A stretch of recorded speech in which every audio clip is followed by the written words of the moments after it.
चंदू एक चोर था। वो स्टेशन पर खड़ा रहता था और जैसे ही ट्रेन चल देती थी वैसे ही खिड़की पर जो भी मोबाइल चलाता हुआ उसे दिख जाता था उसका मोबाइल फोन छीनकर वहाँ से भाग जाता था। ट्रेन चलने लगती थी, इसीलिए कोई ट्रेन से कूदने की हिम्मत भी नहीं कर पाता था। अरे वाह, आज तो आईफोन मिल गया।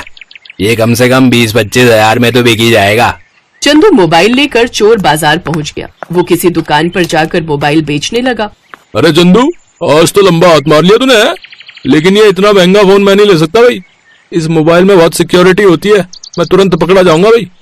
ए कमाल करते हो बिहारी लाल। मैं एक चोर होकर इतना महंगा फोन चोरी करते हुए नहीं डरा, और तुम ये फोन खरीदते समय डर रहे हो। यार तुम लोग तो दिन भर दुकान में बैठे रहते हो बे। हम लोगों को रिस्क लेना पड़ता है समझे, और मेहनत भी करनी पड़ती है। चुपचाप ये फोन ले लो समझे, वरना आप। इतने में पीछे से चंदू के कंधे पर किसी ने हाथ रखा। उसने पलटकर पीछे देखा तो एक लंबा चौड़ा आदमी था। हाँ भाई, लाओ ये फोन मुझे दे दो। ठीक है, मुझे तो किसी ना किसी को फोन बेचना ही है। ले लो, निकालो 5000। हाँ, अपना हाथ आगे बढ़ाओ, देता हूँ। चंदू को कुछ समझ नहीं आया, लेकिन जैसे ही उसने अपना हाथ बढ़ाया वैसे ही उस आदमी ने चंदू के दोनों हाथों में हथकड़ियां पहना दी। इतने में बहुत सारे पुलिस वाले वहाँ पर आ गए। अरे ये सब क्या है? ये तो धोखा हुआ है मेरे साथ है। अच्छा, एक छोटा सा धोखा खाकर तुम्हें कष्ट हो रहा है, और जो तुम लोगों की मेहनत से कमाए हुए मोबाइल फोन, उनका पर्स चोरी कर लेते हो, तब उन लोगों पर क्या बीतती होगी। इस बात का तुम्हें अंदाजा नहीं हुआ? मैं हूँ इस इलाके का एसीपी। तुमने इस बार गलत आदमी का फोन छीन लिया। इस तरह से पुलिस ने चंदू को जेल में डाल दिया। वो जेल में कभी कविताएं पढ़ा करता था तो कभी गाने गाया करता था। उसका व्यवहार देखकर सब लोग बहुत खुश हो गए और उसे जेल से 6 महीने बाद छोड़ दिया गया। देखो, तुम्हारे अच्छे व्यवहार की वजह से तुम्हें छोड़ा जा रहा है। बाहर निकलने के बाद मेरी नजर तुम पर हमेशा रहेगी। चोरी करना बंद कर दो, कुछ ढंग का काम धंधा करो। लेकिन मैं तो पढ़ा लिखा भी नहीं हूँ, मुझे काम कौन देगा? तुम्हें दूसरे के यहाँ नौकरी करने को किसने कहा? बर्गर, पिज्जा, पापड़, गोलगप्पे, चाय, कुछ भी बेचो। खैर, चंदू 6 महीने बाद जेल से छूटकर अपनी झोपड़पट्टी में आ गया और मन ही मन सोचने लगा। एसीपी साहब ने बिल्कुल सही कहा। आखिर कब तक मैं चोरी करता रहूंगा? बार बार पकड़ा जाऊंगा। मैं अभी तक स्टेशन पर चोरी करता था, तो अब स्टेशन ही एक तरीके से मेरा घर बन चुका था। तो मैं क्यों ना स्टेशन पर ही चाय या गोलगप्पे बेचूं? चाय तो बहुत लोग बेचते हैं, मैं ऐसा करता हूँ, गोलगप्पे बेचता हूँ स्टेशन पर। अगले दिन ही चंदू ने गोलगप्पे की एक टोकरी बना ली और अपनी खोपड़ी पर रखकर स्टेशन पहुंच गया। तभी स्टेशन पर ट्रेन आ गई और चंदू गोलगप्पे की टोकरी खोपड़ी पर रखकर ट्रेन के अंदर घुस गया। गोलगप्पे ये खा लो, गोलगप्पे या। मेरे गोलगप्पे का पानी देखते ही आप लोगों के मुंह में पानी आ जाएगा। हाँ। अरे भाई साहब, ये गोलगप्पे कैसे दिए? 10 का 4। अरे बाप रे, गोलगप्पे में मटर की जगह सोना चांदी डालते हो क्या? बिल्कुल टोपा हो क्या भैया? सोना चांदी गोलगप्पे के अंदर कौन डालता है? और अगर सोना चांदी डालकर बेचूंगा अभी तो 10 रुपए का 4 नहीं, 10 लाख का 1 बेचूंगा मोटे। खाना तो खाओ, वरना प्रभु के गुण गाओ। अरे नहीं भाई, हमें नहीं खाना इतना महंगा गोलगप्पा। लेकिन लड़कियों और औरतों को तो गोलगप्पे बहुत पसंद होते हैं। वैसे भी ट्रेन के अंदर गोलगप्पे कहाँ मिलते हैं? कम से कम भाई साहब गोलगप्पे बेच तो रहे, यही बहुत बड़ी बात है। लाओ भैया, इधर ले आओ, हमें गोलगप्पे खिलाओ। दिन भर मेहनत करके उसने 300-400 रुपए कमा लिए, लेकिन जब वो घर पहुंचा तब वो ज्यादा खुश नहीं था और बहुत थक भी चुका था। पहले तो मुझे लगा कि चोरी करने से अच्छा गोलगप्पे बेचना होगा, लेकिन मैं एक प्लेट गोलगप्पे में सिर्फ 3 रुपए कमा पाता हूँ। इससे अच्छा तो मेरा चोरी का धंधा था। एक झटके में 3-4 हजार अंदर कर लेता था मैं।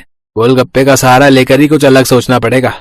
चंदू रात में प्लान सोचने लगा और सोचते सोचते सो गया और उसे एक आइडिया आया। सुबह उठकर उसने फिर से गोलगप्पे की टोकरी तैयार की और ट्रेन के अंदर घुस गया। गोलगप्पे ये 10 के 20 से, खा लो तीखे और चटपटे गोलगप्पे 10 के 20 से। 10 के 20 गोलगप्पे सुनकर ट्रेन में बैठे सभी यात्री हैरान हो गए। ओए गोलगप्पे वाले, इतने सस्ते गोलगप्पे क्यों बेच रहा भाई? 20 दिन पुराने खराब गोलगप्पे तो नहीं बेच रहा है? उस आदमी की बात सुनकर चंदू को गुस्सा आया। उसने उस आदमी से कहा, तुम लोगों को हर बात में समस्या होती है। महंगा बेचो तो भी दिक्कत, सस्ता बेचो तो भी दिक्कत। अगर मेरे गोलगप्पों में जरा सी भी खराबी निकली तो मैं अपनी बीवी तुझे दान कर दूंगा, और अगर मेरे गोलगप्पे बिल्कुल ताजा निकले तो तुझे अपनी बीवी मुझे दान करनी होगी। बोल मंजूर है? ये कैसी शर्त है भाई? क्यों? अगर तुझे इतना ही कॉन्फिडेंस है कि मेरे गोलगप्पे खराब है तो डर क्यों रहा है? अरे भैया छोड़ो इन लोगों को, ये मर्दजात होती ही ऐसी है, हर बात पर शक करने की बीमारी होती है। इतने सस्ते गोलगप्पे बेच रहे हो तुम, आज के बाद तो मैं हर रोज इस ट्रेन में सफर किया करूंगी। जल्दी से हमें गोलगप्पे खिलाओ, अब रहा नहीं जाता। चंदू सभी को गोलगप्पे खिलाने लगा। धीरे धीरे वहाँ बहुत सारे लोगों की भीड़ लग गई। आदमी, लड़के, औरतें, लड़कियाँ सब उसके पास आ गए। भीड़ का फायदा उठाकर उसने लोगों की बहुत सारी पर्स मार ली। रात को जब वो घर पहुंचा और बैग खोला तो उसमें ढेर सारे पर्स थे। ये हुई ना बात। इस तरह उसके पास करीब 30,000 रुपए इकट्ठा हो गए। क्या बात है, ये प्लान तो कामयाब हो गया। एक ही दिन में 30,000। ऐसे तो कुछ ही दिनों में मैं लखपति बन जाऊंगा। तो ये उसका अब रोज का काम हो गया। सस्ते गोलगप्पे के लालच में लोग उसके पास भीड़ लगा लेते थे, जिसका फायदा उठाकर वो लोगों के पर्स बहुत ही आसानी से मार लिया करता था। ऐसा करते करते महीनों बीत गए। एक रात जब चंदू पर्स गिन रहा था, तब उसे एक बहुत ही सुंदर पर्स दिखाई दिया। वो पर्स कुछ अलग ही लग रहा था और मजबूत भी था। अरे वाह, ये पर्स तो दमदार है, इसे तो मैं ही रखूंगा। अगले दिन फिर वो टोकरी लेकर स्टेशन पहुंच गया। ट्रेन के अंदर वो फिर से लोगों को गोलगप्पे खिलाने लगा। वहीं दूसरी तरफ एक आदमी ने जाकर आरपीएफ से शिकायत की। साहब, लगता है स्टेशन पर पर्स मारने का कोई गैंग आ गया है। अगर ऐसा कुछ होता तो हमें पता न चलता। यहाँ स्टेशन पर हर तरफ सीसीटीवी कैमरे लगे हुए हैं। अगर कोई चोर होता तो पकड़ा जाता। मेरा बेशकीमती पर्स चोरी हो गया है, मुझे लगा यही चोरी हुई होगी। तभी वहाँ चंदू आ गया और जोर जोर से आवाजें लगाने लगा। जल्दी जल्दी आओ, लूट लो 10 के 20 गोलगप्पे। तभी आरपीएफ ऑफिसर की नजर उस पर गई। मैं काफी महीनों से देख रहा हूँ, ये पानीपुरी वाला जैसे ही आता है वैसे ही हजारों लोगों की भीड़ लग जाती है। हाँ साहब, आप भी एक बार चक्कर देखिए। आरपीएफ ऑफिसर उस आदमी के साथ चंदू के गोलगप्पे खाने चला गया। गोलगप्पे तो उसे बहुत पसंद आए। ये लो चंदू, पैसे काट लो। साहब 500 का नोट छुट्टे नहीं है क्या? अरे छुट्टे होते तो 500 का नोट क्यों पकड़ा था? ठीक है साहब, लाओ देता हूँ। चंदू ने छुट्टे देने के लिए अपनी जेब से पर्स निकाला। वो पर्स वही क्रोकोडाइल वाला था। आरपीएफ के साथ वाला आदमी वो पर्स देखकर हैरान हो गया। भाई साहब, ये पर्स किसका है? ये पर्स मेरा है, और किसका है? नहीं साहब, ये तो मेरा पर्स है। मैं इसी पर्स की शिकायत लेकर आपके पास आया था। मैंने मगरमच्छ की खाल से ये पर्स खुद बनवाया था। अच्छा, तो तू ही गोलगप्पे की आड़ में लोगों के पर्स मारता था। चल मेरे साथ। आरपीएफ वाला उसे थाने ले गया। वहाँ उसे वही एसीपी मिला। सर, यही वो चोर है जो अभी तक हजारों लोगों के पर्स चोरी कर चुका है। चंदू, मैंने तुझे समझाया था ना, फिर भी तू नहीं समझा। पिछली बार तो मैंने तुझे 6 महीने में छोड़ दिया था, पर इस बार तो लंबा अंदर जाएगा बे। तो इस तरह से चंदू चोर पकड़ा गया और उसे 20 साल की सजा मिली। इसीलिए हमें कभी भी गलत रास्ता नहीं अपनाना चाहिए। कभी न कभी तो पकड़े जाना ही है।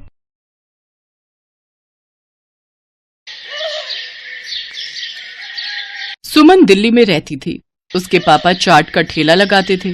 सुमन भी इस काम में अपने पापा का साथ देती थी। पापा, ये लो, सारे गोलगप्पे भी तैयार हो गए और पानी भी बना दिया। बस मीठी चटनी आप बना लो, मैंने हरी चटनी बना दी है।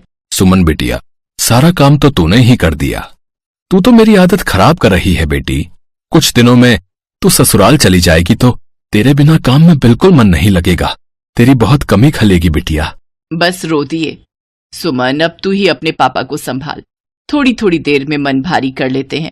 पापा, मैं आपको छोड़कर कहीं नहीं जाऊंगी। मुझे ये शादी नहीं करनी। मैं भी आपके और माँ के बिना नहीं रह पाऊंगी। पापा। नहीं बिटिया, ऐसे नहीं कहते। बेटियों को अपने ससुराल जाना ही होता है। केशव बहुत अच्छा लड़का है, तो ससुराल में बहुत खुश रहेगी। सुमन की शादी सूरत में तय हो गई थी।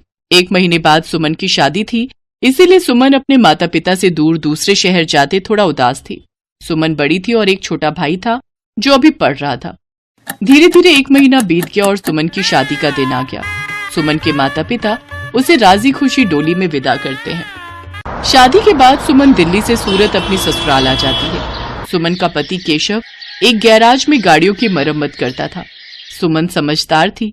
उसने आते ही पूरे घर को संभाल लिया। बस बहू, मैं और रोटी नहीं लूंगी, केशव को दे दे। बस एक ही रोटी देना, पेट में बिल्कुल भी जगह नहीं है।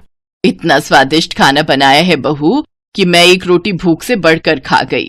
कहा माँ जी, 2 निवाले की 1 रोटी होती है मेरी छोटी छोटी। अब मैं आ गई हूँ ना, तो रोजाना आपको ऐसे ही गरम गरम मेरे हाथ का बना भोजन खाना होगा। कोई बहाना नहीं चलेगा। हमारे तो भाग्य खुल गए बहू, जो तुम हमारे घर में बहू बनकर आई। जीती रहो। सुनिए, मैंने आपका टिफिन पैक कर दिया है, ये लीजिए। बस मैं 2 मिनट में आई। अब ठीक है, मैं बाहर तब तक मोटरसाइकिल निकालता हूँ। माँ जी, और क्या क्या राशन लाना है? बस यही बहू जो लिखवाए है, बाकी तुम अपने लिए जो चाहो खरीद लेना। ठीक है, मैं थोड़ी देर में लौटती हूँ। सुमन केशव के साथ मोटरसाइकिल पर बाजार चली जाती है। सुमन, कहो तो गैराज बाद में चला जाऊंगा। तुम अकेले घर सामान लेकर कैसे जाओगी? अरे आप चिंता मत करो, मैं ऑटो ले लूंगी। केशव सुमन को बाजार में छोड़कर गैराज जाने लगता है। तभी उसकी मोटरसाइकिल के आगे कहीं से एक पत्थर आ जाता है। केशव की मोटरसाइकिल लड़खड़ा जाती है और वो बहुत तेज गिरता है। केशव को काफी चोट आ जाती है। सुमन कुछ ही दूरी पर थी। हे ईश्वर, ये क्या हो गया? भाई साहब थोड़ी मदद कीजिए। चिंता मत करो बहन जी, सब ठीक हो जाएगा। कुछ लोग सुमन की मदद करते हैं और केशव को बराबर के अस्पताल में ले जाते हैं। डॉक्टर केशव का इलाज करता है। कुछ देर बाद केशव को आराम मिलता है। ज्यादा गंभीर चोटें तो नहीं थी, पर केशव के पैर की हड्डी टूट गई थी। 2 दिन बाद केशव को छुट्टी मिलती है। माँ, मैं ठीक हूँ, बस पैर की हड्डी में ही तो फ्रैक्चर है। कुछ महीनों में मैं ठीक हो जाऊंगा, चिंता मत करो। अरे माँ हो ना बेटा, तू नहीं जानता, जरा सी खरोच भी बच्चे को आ जाए तो माँ का कलेजा निकल जाता है। और फिर तेरे तो इतनी चोट आ गई है। अब तो कुछ दिन के लिए गैराज भी नहीं जा सकता। जाना भी नहीं है, डॉक्टर ने अभी 6 महीने रेस्ट के लिए बोला है। आप चिंता मत करो, पैसों की कोई तंगी नहीं आएगी। मैं कोई काम शुरू कर देती हूँ ताकि घर में थोड़े पैसे आते रहें। तभी सुमन के माता पिता भी दिल्ली से आ जाते हैं। सुमन ने उन्हें फोन पर केशव के एक्सीडेंट की बात बताई थी, जिसे सुनकर वो रह नहीं सके। अब दामाद जी, काम की कोई चिंता मत करो। सुमन ने मेरे से चाट बनाना बहुत अच्छे से सीखा हुआ है। सुमन बिटिया, तू यहाँ सूरत में दिल्ली वाले गोलगप्पे शुरू कर, वो तो बहुत अच्छे बनाती है। कुछ दिन मैं यहाँ रुक जाता हूँ, जब काम सेट हो जाएगा तब मैं वापस चला जाऊंगा। हाँ पापा, ये ठीक रहेगा। दिल्ली वाले गोलगप्पे यहाँ बहुत अच्छे चलेंगे। हमारे इधर आसपास किसी ने भी दिल्ली वाले गोलगप्पे का काम नहीं शुरू किया हुआ। केशव बेटा, आप सारी चिंता छोड़ दो, पापा और मैं कुछ दिन अब यहीं रहेंगे। शुक्रिया माँ, शुक्रिया पापा, आपने मुझे बहुत हिम्मत दी है। ऐसी बहू और ऐसे समधी सचमुच बहुत नसीब वालों को मिलते हैं। सुमन की सास की आंखों में आंसू आ जाते हैं। केशव को भी अपने सास ससुर के आने के बाद बहुत हिम्मत मिल गई थी। सुमन अपने पापा के साथ सूरत में गोलगप्पे का ठेला शुरू करती है, जिसके ऊपर लिखा था दिल्ली वाले गोलगप्पे। गोलगप्पे के दीवाने तो बहुत लोग हैं और सूरत में तो पानीपुरी के सभी दीवाने हैं। ये देखकर सुमन और उसके पापा ने गोलगप्पे का स्टॉल लगा दिया। उनके बने गोलगप्पे बहुत पसंद किए जाने लगे। सुमन बिटिया, मुझे पता है अब तुम काम अकेले संभाल लोगी। अब हमें चलना चाहिए। सूरज भी अपनी बुआ के घर बहुत दिन से रुका हुआ है। वो उन पर बोल रहा था कि हमारे बिना उदास हो रहा है। हाँ पापा, सूरज बहुत दिन अकेला रुक गया और आपको दिल्ली का भी तो काम संभालना है। वो भी बहुत दिनों से बंद पड़ा है। अब तो मैं सब कुछ संभाल लूंगी, आप मेरी चिंता मत करो। सुमन के माता पिता वापस दिल्ली लौट जाते हैं। उन्हें आए हुए भी बहुत समय हो गया था। अब सुमन अकेले रोजाना गोलगप्पे का ठेला लगाने लगी। वो रोजाना सुबह उठकर गोलगप्पे और बाकी का सामान तैयार करती और बाजार निकलती। कुछ भी कहो सुमन दीदी, आपके गोलगप्पे का जवाब नहीं है। हम सारी सहेलियां रोजाना शाम को स्पेशली मार्केट आपके गोलगप्पे खाने के लिए आती हैं। हाँ सुमन दीदी, ये तो सच है, बहुत टेस्टी गोलगप्पे होते हैं आपके, साथ में खट्टा मीठा पानी, बहुत बढ़िया बनाती हो आप। बस आप सब ग्राहक तारीफ कर देते हो, मुझे काम करने में और प्रेरणा मिलती है। ये लो, इसी बात पर 2 गोलगप्पे फालतू खाओ। सुमन रोजाना ऐसे ही शाम के समय बाजार में ठेला लगाती थी। धीरे धीरे सुमन के गोलगप्पे पूरी सूरत में फेमस होने लगे। अब तो उसे शादियों और पार्टी के भी ऑर्डर मिलने लगे। इस काम में सुमन की सास भी उसकी मदद करती थी। कहीं भी शादियों और पार्टी के ऑर्डर मिलते तो सुमन अपनी सास के साथ जाती और वहां पर अपना स्टॉल लगाती। स्टॉल पर दिल्ली वाले गोलगप्पे लिखा देखकर लोगों की भीड़ सबसे पहले वहीं पर टूटती थी। बहुत अच्छे पैसे कमा लिए सुमन ने। फिर एक दिन सुमन केशव और अपनी सास से बोली, सुनो, अब तो तुम्हारी तबीयत में थोड़ा सुधार हो गया है। मैं सोच रही हूँ तुम गैरेज का काम छोड़ दो, हम गोलगप्पे की एक दुकान खोल लेते हैं। अब तो हमारे पास अच्छे पैसे इकट्ठे हो गए, हम कुछ कारीगर भी रख लेंगे। सुमन, तुमने तो मेरी पूरी जिंदगी बदल दी। कहते हैं एक आदमी की सफलता में एक औरत का हाथ होता है, और तुमने तो मेरा बहुत साथ दिया है। तुम जैसा चाहती हो हम वैसा ही करेंगे। जीते रहो मेरे बच्चों। सुमन की मेहनत से सब कुछ अच्छा होने लगा। केशव और सुमन बाजार में किराए पर एक दुकान ले लेते हैं, जहां पर वो अपने साथ साथ कुछ कारीगर भी रखते हैं जो इस काम में उनकी मदद करते थे। कहते हैं परिस्थितियां तो जीवन में आती जाती रहती हैं। परिस्थितियों से डरकर नहीं, बल्कि परिस्थितियों का मुकाबला करके ही जीवन को सरल बनाया जा सकता है। जो व्यक्ति संघर्षों से लड़ता है वही ऊंचे मुकाम प्राप्त करता है, जैसा सुमन ने किया। वो परेशानियों से डरी नहीं, बल्कि उनसे बचने का रास्ता ढूंढा।